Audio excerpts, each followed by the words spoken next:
नायब सैनी जी मुख्यमंत्री बने हैं वो मजबूरी के मुख्यमंत्री हैं, जैसे पंजाब में चन्नी जी बने थे। मगर हमारे खिलाफ गुस्सा हो सकता है, नफरत नहीं है।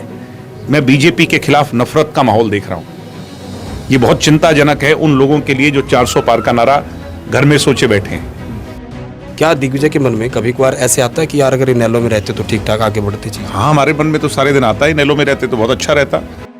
सर वो तो सीएम से सुपर सीएम बन गए, हशर क्या, वो तो प्रमोट हो गए हैं। अभी पता चल जाएगा जब वो टैली आ रही होगी तो उसमें करनाल की सीट की हार सबसे पहले होगी। लोग ऐसे गुबार में बैठे हैं। तो इस बात पर नायब सैनी ने कहीं ना कहीं आपको जवाब दिया है, मुख्यमंत्री है वो प्रदेश के अभी, कि भाई खुंटा भी मजबूत है, गाय भी ठीक है और बछड़ा बिल्कुल ठाडा है। एक नई ताकत के तौर पर उभरे दुष्यंत चौटाला को रोकने के लिए उनके परिवार की ताकतें भी लगी हुई हैं। उसमें एक नहीं अनेक लोग लगे हुए हैं। कि लोगों में ये चर्चा है कि दुष्यंत चौटाला ने, जो अजय सिंह के खास साथी थे, सरकार में आते ही सबसे पहले जो उन्हीं को खुड्डे लाइन लगाया। भूपेंद्र हुड्डा कहते थे ना ये डिप्टी सीएम एक झुंझुना है। आज भूपेंद्र हुड्डा क्या कहते हैं कि मैं भी अगर मुख्यमंत्री बन जाऊंगा तो एक ब्राह्मण को बनाऊंगा, एक इसको बनाऊंगा, एक दलित को बनाऊंगा, क्योंकि उसके मायने बदल दिए डिप्टी सीएम पद के। दुष्यंत चौटाला ने 25 करोड़ की जगह कुलदीप बिश्नोई के लैप्स हुए फंड के पैसे को वापस लाकर लगा दिया था। जयप्रकाश के पैसे को लगा दिया था। दुष्यंत चौटाला के मुकाबले अठन्नी के एमपी नहीं बने वो। दिग्विजय का इतना बड़ा हृदय परिवर्तन कैसे हो गया? मतलब जो दिग्विजय चौटाला ये कहते थे कि मनोहर लाल जी बड़ा अच्छा काम कर रहे हैं और छाती ठोक के कहते थे कि नरेंद्र मोदी के हाथों में देश जो है मजबूत है और तो फिर से नरेंद्र मोदी प्रधानमंत्री बनेंगे। लगता तो ऐसा ही था, क्योंकि दुष्यंत जी जब बैठ के जो हमें दिखता था, तो मैं हुड्डा जी से आज पूछता हूं कि दुष्यंत के निकल जाने के बाद बीजेपी की सरकार किसके सहारे चल रही है? अविश्वास प्रस्ताव की जब कोई आवश्यकता नहीं थी तो विधानसभा में अविश्वास किस लिए लेकर के आए थे भूपेंद्र हुड्डा? डिप्टी स्पीकर रणवीर गंगवा के गांव में गई हैं, उनके वोटों में भी सेंधमारी की कोशिश कर रहे हैं आप? रणवीर गंगवा तो हमारे पार्टी से निकले हुए प्रोडक्ट हैं। अच्छा, हमारी पार्टी से ही निकले हुए प्रोडक्ट हैं। हमारा ही माल चुरा के ले गए थे, हम इकट्ठा कर लाएंगे। भारतीय जनता पार्टी की बी टीम जो है वो कांग्रेस के अंदर बैठे हुए कुछ लोग हैं। नमस्कार, मैं हूं अंकिता सिंह और स्वागत करती हूं आपका हमारी खास पेशकश दंगल 2024 में, जहां हम आपको दिखाएंगे सियासत के उठापटक, बताएंगे आपको राजनीति के दांव पेच और सुनाएंगे राजनेताओं से तीखे सवालों के सीधे जवाब। और हमारे इस कार्यक्रम में हमारा साथ देंगे भारत पोस्ट से सुरेंद्र नैन। और आपको साथ ही बता दूं कि ये पूरा प्रोग्राम स्पॉन्सर्ड है Mahatma Gandhi institute of science and technology, Daksh industrial area and buymrp.com की तरफ से। तो स्वागत है आपका दंगल 2024 में। और इस वक्त आज के हमारे खास मेहमान है जननायक जनता पार्टी के प्रधान महासचिव और फायर ब्रांड नेता दिग्विजय सिंह चौटाला। तो चौटाला साहब, पहले तो आपका हमारे दंगल 2024 कार्यक्रम में स्वागत है। बहुत धन्यवाद जी। पहला सवाल, बीजेपी के साथ आपका गठबंधन टूट गया है, लेकिन कहीं नहीं जो विपक्ष के लोग हैं वो लगातार ये बयान दे रहे हैं कि ये जो गठबंधन टूटा है, इस गठबंधन टूटने को लेकर भी समझौता हुआ है और किस तरीके से जेजेपी को बाहर करके इन लोकसभा चुनाव में फायदा उठाया जाए, इसलिए जेजेपी को बाहर निकाला है। इस बात में कोई दो राय नहीं है कि जो हमारे विरोधी पक्ष के लोग हैं, चाहे वो कांग्रेस के लोग हों, आप तो कांग्रेस के लोग कह रहे हो, मैं तो बीजेपी के लोग भी कह रहा हूँ। कुछ लोग ये कह रहे हैं बीजेपी वाले आपके खिलाफ बोल क्यों नहीं रहे, और मैं भी इसी असमंजस में हूँ कि बीजेपी वालों को क्या सांप सूंघ गया कि बीजेपी वाले कुछ भी नहीं बोल रहे। ये जितने विरोधी पक्ष के लोग हैं वो तो ये आरोप लगा रहे हैं कि ये बीजेपी वालों की बी टीम है या बीजेपी वालों से समझौता करके आए हैं। वो बीजेपी वाले इसलिए नहीं बोल रहे कि इसी तरह का संदेश जाए। ये नेचुरली बड़ी दुविधा है। जनता को जो परसेप्शन होती है राजनीति में, उसका बड़ा खेल होता है। मगर आप और हम जो है वो जागृत लोग हैं, पढ़े लिखे लोग हैं, और अपना कोई भी फैसला करते हैं वो सोच समझ करके करते हैं।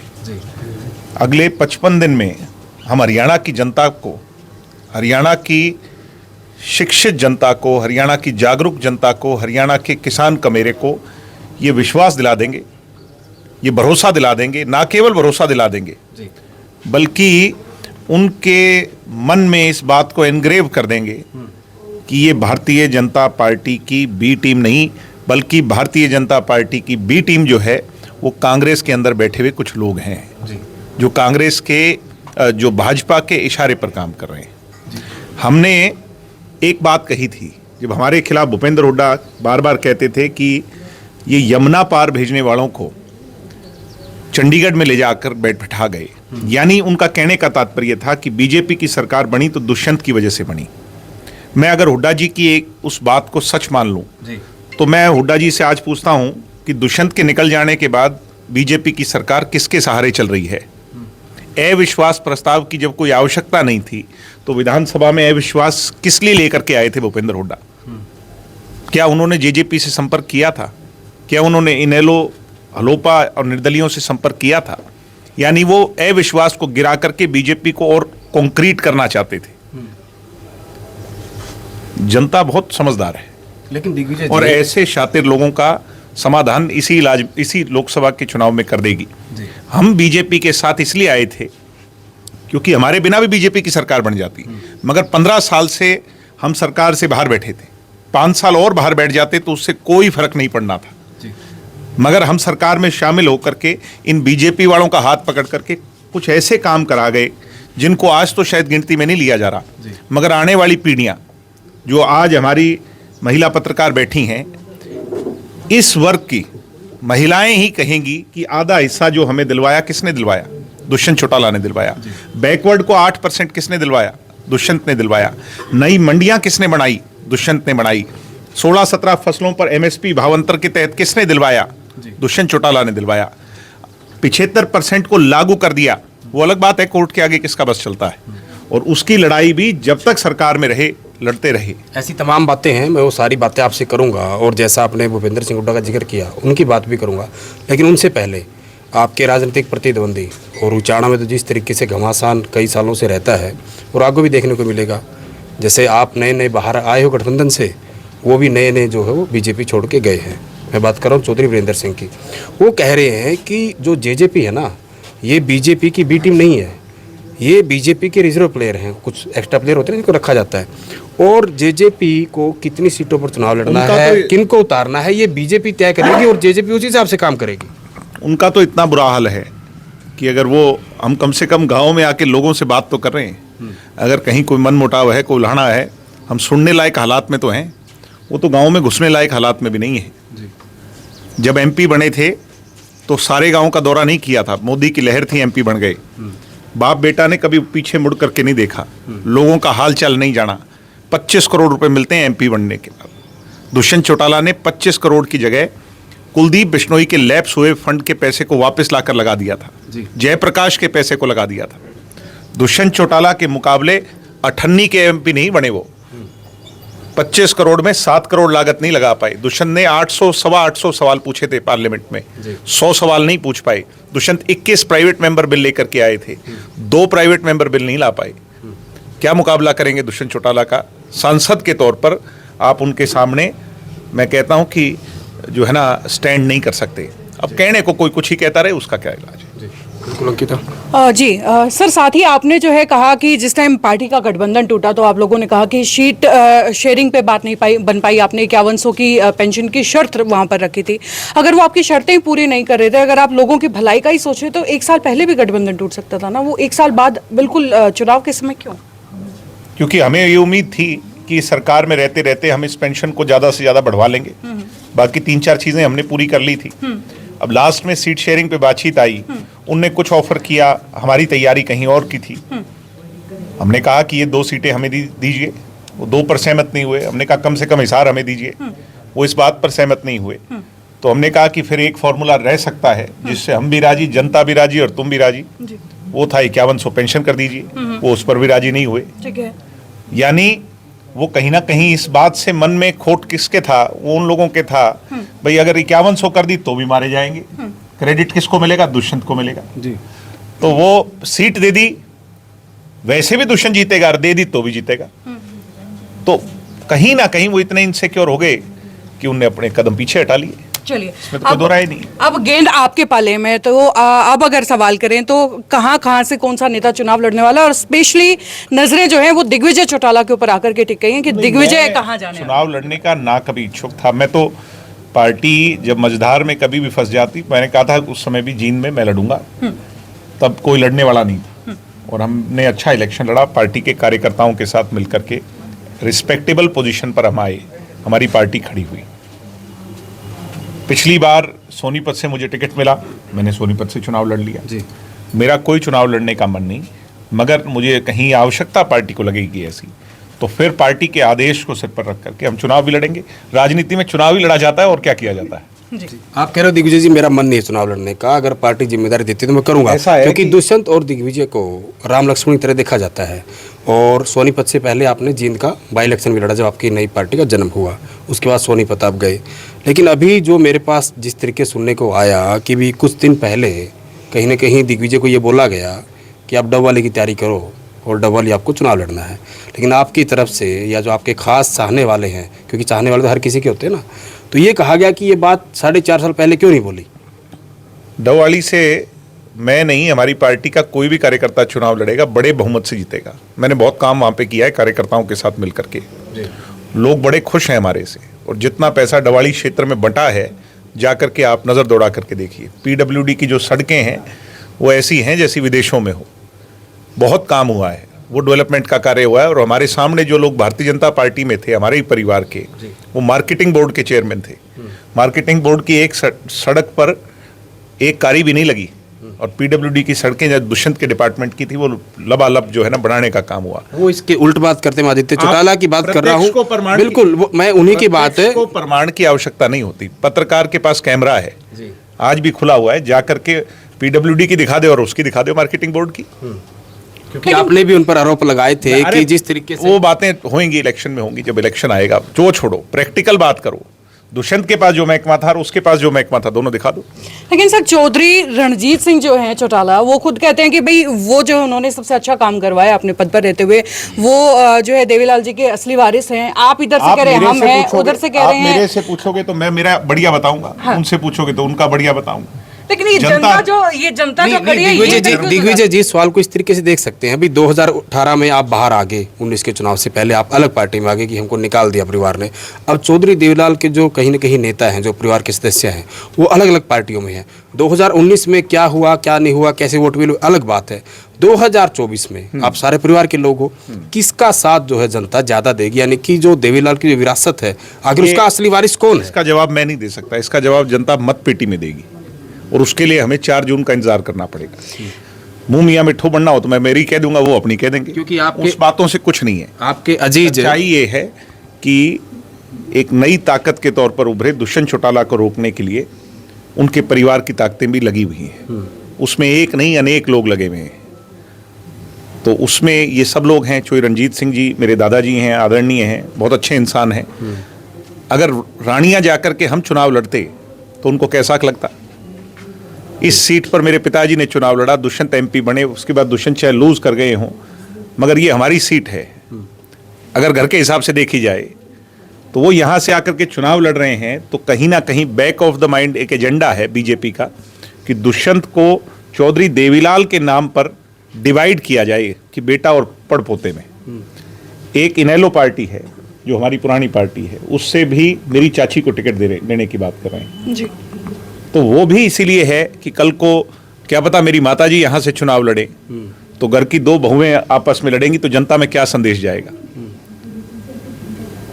ये गहरी साजिश है, मगर कोई बात नहीं, जनता बहुत समझदार है। यानी कि यहाँ से नैना सिंह चौटाला चुनाव नहीं लड़ेंगे? क्या पता लड़ने, ये तो आपने कहा कि अगर लड़ेंगी तो वह हालात बनाने की कोशिश की गई है इनेलो द्वारा, ये आप भी जानते हो। लेकिन इनेलो का मैं सवाल आपसे करना चाहूँगा।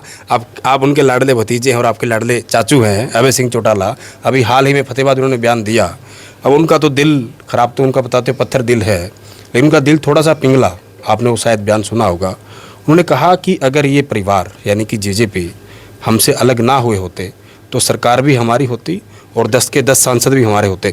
तो क्या दिग्विजय के मन में, मैं बाकी परिवार सदस्यों की बात नहीं कर रहा, मैं इंडिविजुअल आपकी ही बात कर रहा हूँ, क्या दिग्विजय के मन में कभी कभार ऐसे आता है कि यार अगर इनेलो में रहते तो ठीक ठाक आगे बढ़ते चीज़? हाँ, हमारे मन में तो सारे दिन आता है, इनेलो में रहते तो बहुत अच्छा रहता, पर हमें तो इनेलो से निकाल दिया।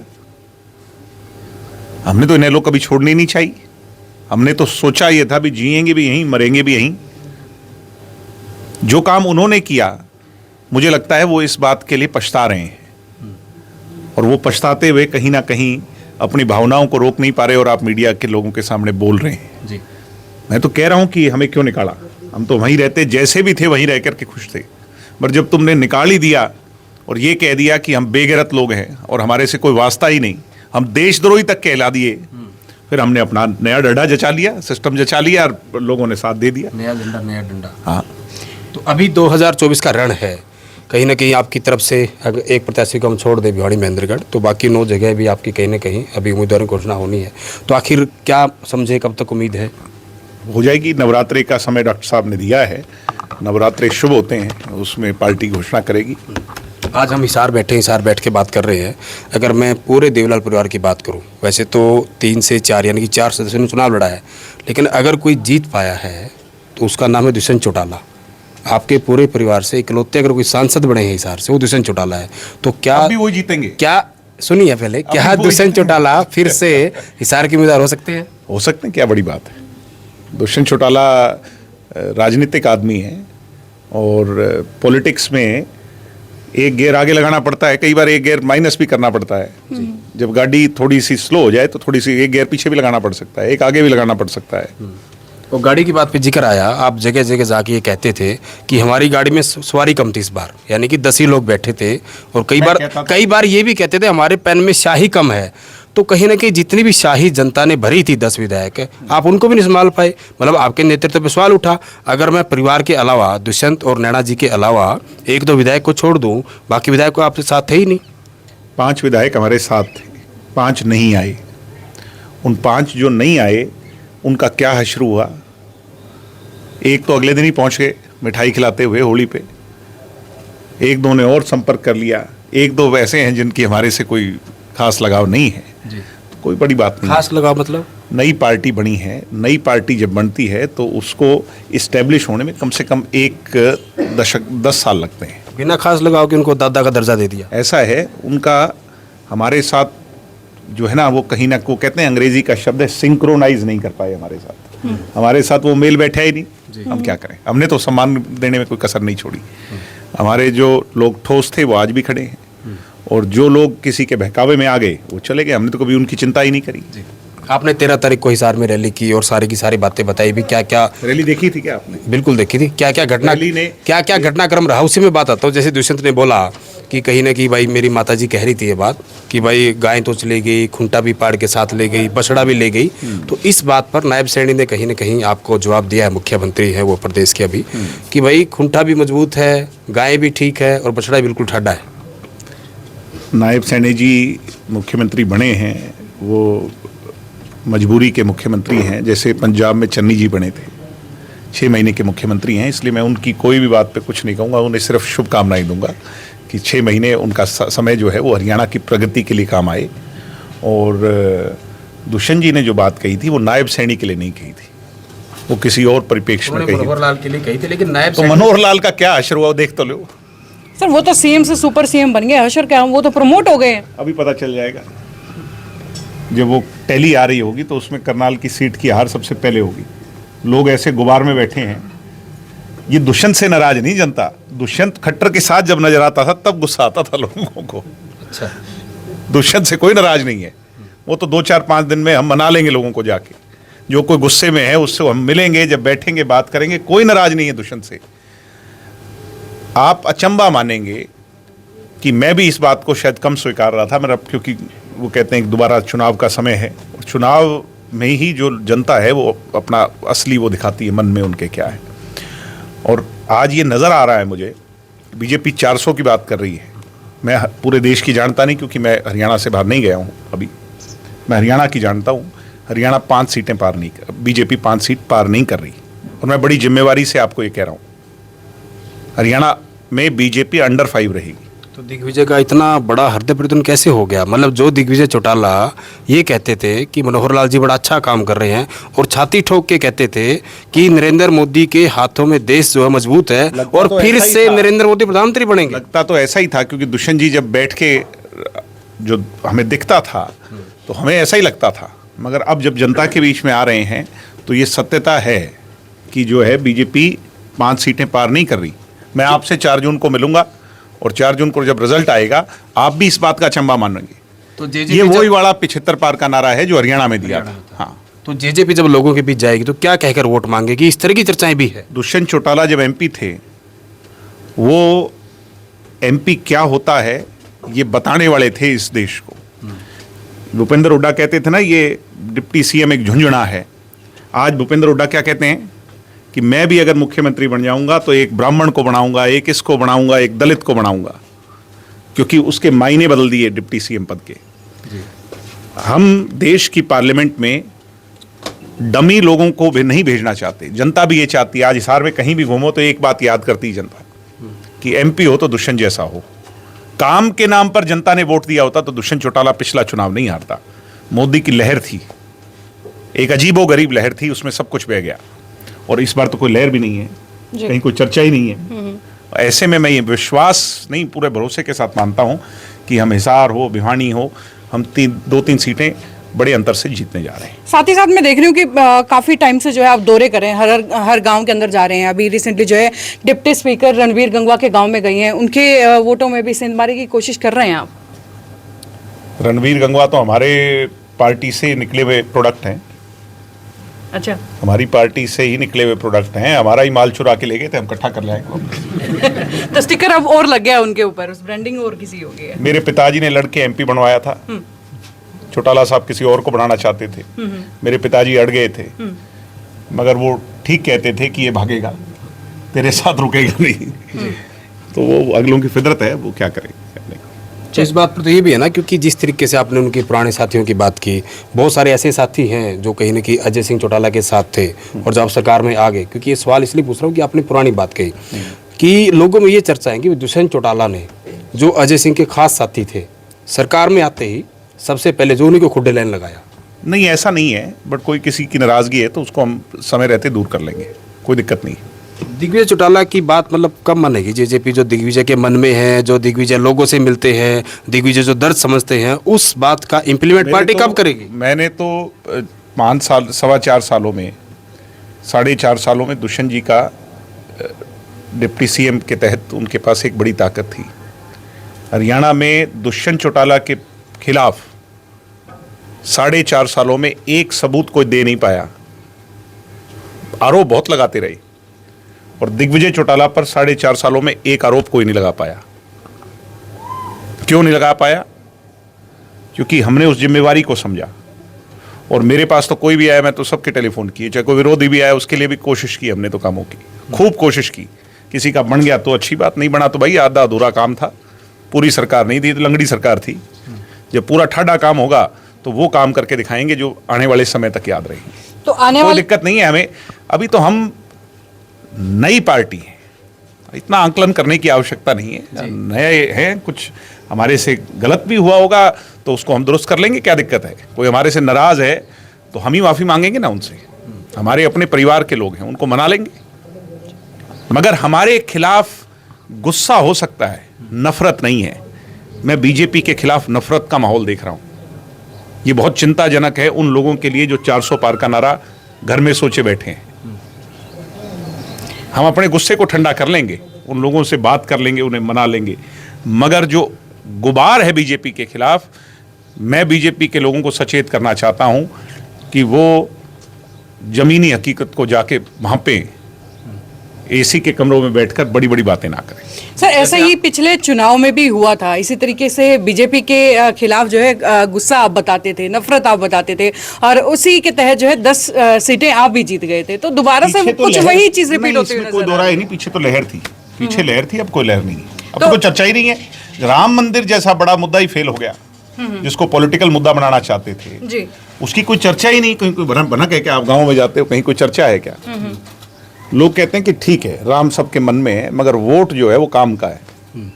तो लोग जो है अलग तरह का माहौल बन गया। जो चाहती थी बीजेपी वैसा नहीं है। आपने कहा कि बीजेपी के खिलाफ माहौल है, ऐसा आप लोगों में जाते हैं तो ये सुनने को आपको मिलता है, आपका ये तजुर्बा है। लेकिन क्या दिग्विजय चौटाला अपने दिल पर हाथ रख के बताएंगे कि जब किसान आंदोलन था और जब लोगों की पुकार थी, क्योंकि आपकी तो ग्रामीण परिवेश से जुड़ी पार्टी है, चाहे चौधरी देवलाल की बात करें, जितनी भी पार्टियां रही हैं, नाम क्या उस वक्त छोड़ना चाहिए था? सुनो मेरी बात, दिग्विजय चौटाला ने तो वो सभी बात उस समय कही, मैंने अपनी सरकार के खिलाफ भी कही।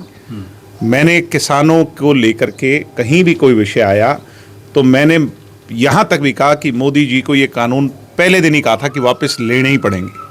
पहले दिन मान जाओ तो ठीक है, नहीं तो मानना तो पड़ेगा ही। आपके फादर साहब ने कहा था कि आंदोलन धरने करने से कानून वापस नहीं हुआ करते। ऐसा है, उन्होंने ही कहा था। उन्होंने किस कॉन्टेक्स्ट में कहा था? उन्होंने कहा था कि आंदोलन के साथ साथ बातचीत का द्वार भी खोलें। जब बातचीत बंद हो गई थी, उनने ये कहा था, उनकी एग्जैक्ट वर्बेटम ये था कि अकेले आंदोलन से फैसले नहीं होते।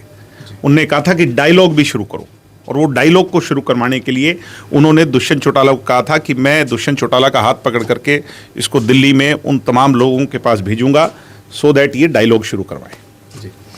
चलिए, तो भाई ये था हमारा खास प्रोग्राम दंगल 2024, जिसमें जो है दिग्विजय चौटाला हमारे साथ है और लगातार सिलसिला इसी तरीके से जारी रहेगा। दिखाते रहेंगे आपको अलग अलग राजनेताओं के साक्षात्कार। और खैर, आज का जो इंटरव्यू था इसमें बहुत सारे सवाल हमने पूछे, लेकिन कुछ सवाल आपके जहन में भी होंगे। जो बड़े बड़े वायदे जो है दिग्विजय चौटाला ने किए कि आने वाले समय में पार्टी जो है कहीं न कहीं मजबूत नजर आती है, हम लोगों को बना लेंगे। क्या लगता है आपको कि ये ऐसा कर पाएंगे? आपका नजरिया क्या है, हमें बताइए और जुड़े रहिए हमारे खास प्रोग्राम दंगल 2024 के साथ। नमस्कार।